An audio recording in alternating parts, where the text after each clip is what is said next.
on entame cette édition avec le projet Entreprendre pour apprendre en partenariat avec l'Académie de Lille à destination des collégiens et des lycéens.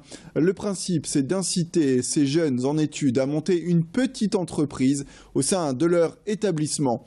L'association Entreprendre pour apprendre a été créée il y a 8 ans et a permis, selon ces chiffres, d'orienter 30% des jeunes qui ont participé au projet vers l'entrepreneuriat à la fin de leurs études.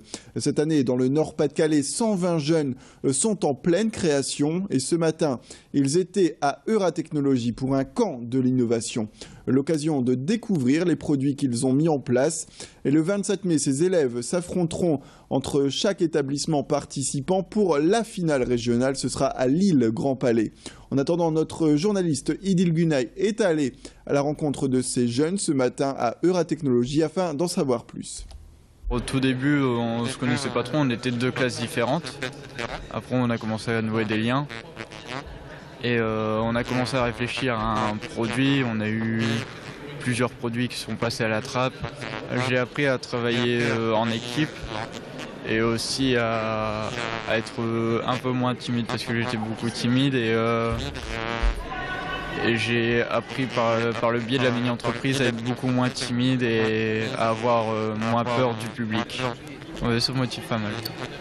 Place à l'actualité solidaire avec l'événement Run for Life organisé aujourd'hui par Diagast, une société de la santé qui organise donc chaque année cette course. Le principe, c'est de permettre aux sportifs et aux moins sportifs aussi de venir marcher, courir ou tout simplement donner son sang pour la bonne cause. De quoi récolter des fonds également. Alors pour cette édition qui se tient toute la journée, qui s'est tenue donc jusqu'à ce soir, c'est pour l'association Laurette Fugain qui se bat contre la leucémie que le rendez-vous a eu lieu.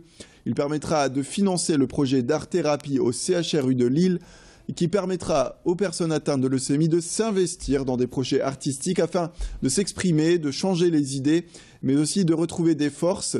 L'année dernière, Run for Life a accueilli 600 personnes pour 6 000 € de dons. L'objectif est de faire plus cette année et la rédaction est allée donc ce matin prendre la température et quelques interviews avec les participants.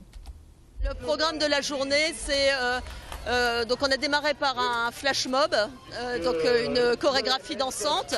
Et après, on a symbolisé une goutte de sang humaine avec un lâcher de ballon pour l'aspect symbolique, pour le don de vie. Et après, il y a eu un entraînement, un petit échauffement pour les coureurs. Course à 12h30, marche à 13h, don du sang en parallèle et restauration sur place pour partager un bon moment tous ensemble.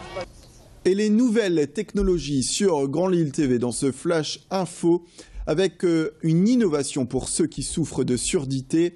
Depuis plus de 5 ans, l'entreprise Défi développe des solutions adaptées aux personnes rencontrant des troubles de l'audition.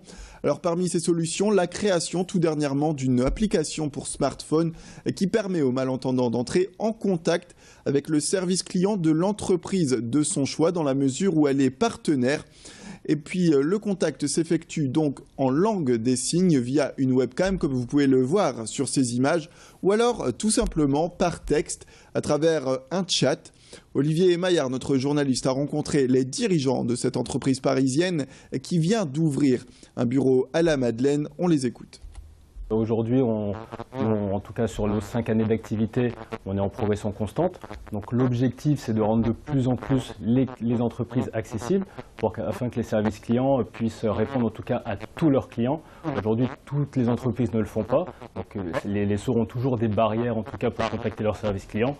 Ils vont passer quand ils ont la possibilité par la boutique, par l'écrit avec un vendeur ou par d'autres moyens. Mais aujourd'hui, nous, notre objectif, c'est de dire en tout cas à toutes les entreprises, vous avez des clients sourds qui payent un service qu'ils n'ont pas, il faut le rendre accessible. Et on termine cette édition avec cette exposition qui s'intitule Sur mesure et qui est visible jusqu'au 3 mai à la Cinquier Art Galerie Atelier à Helem.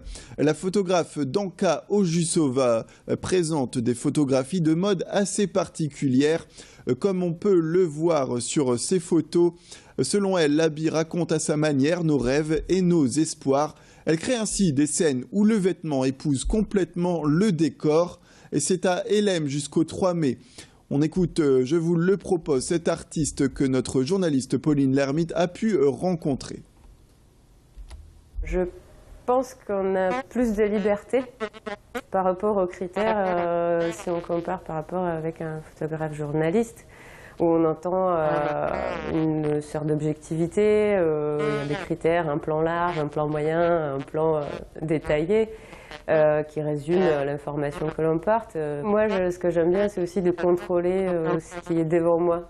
Donc je suis derrière, donc je suis en tant que photographe, donc comme tous les autres photographes, je regarde dans le viseur, mais j'aime bien aussi être un peu scénographe et donc d'essayer de maîtriser au maximum ce qui se passe devant l'image.